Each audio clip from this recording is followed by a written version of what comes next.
Satu unit pesawat CN235 buatan PT Dirgantara Indonesia dengan kemampuan peralatan intai canggih diserah terimakan di hanggar Apron 5 Lanut Hasanuddin Makassar, Sulawesi Selatan pada Jumat kemarin.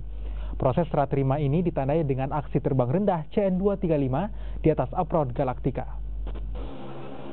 Dua armada pemadam kebakaran menyemburkan air dari arah berlawanan menyambut kedatangan pesawat intai CN235 tipe MPA atau Maritime Patrol Aircraft.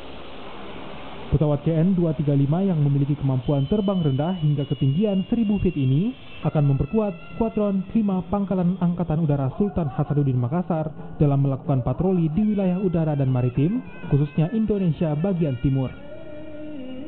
Perwakilan PT Dirgantara Indonesia Iwan Krisnanto menuturkan, pesawat buatan anak negeri ini telah dilengkapi sistem komputer yang diintegrasikan dengan sistem sensor hingga memiliki kemampuan menangkap rute dan pancaran frekuensi.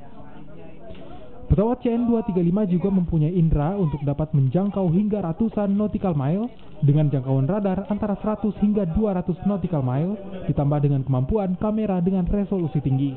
Jadi memang pesawat ini dilengkapi dengan sistem komputer yang bisa mengintegrasikan sensor untuk bisa menangkap emitter, kemudian frekuensi yang dipancarkan oleh kapal, misalnya apapun yang ada. Dengan kehadiran CN235 MPA ini, makin menambah alutsista pesawat sejenis yang dimiliki Skuadron 5 Lanut Hasanuddin Makassar. Sementara pesawat sejenis yang diserahkan tahun 2012 lalu, dalam waktu dekat ini akan dilakukan proses permajaan oleh PT Dirgantara Indonesia. Ini kan sebelumnya juga dibuka. Hermanto Comba, Kompas TV Maros, Sulawesi Selatan.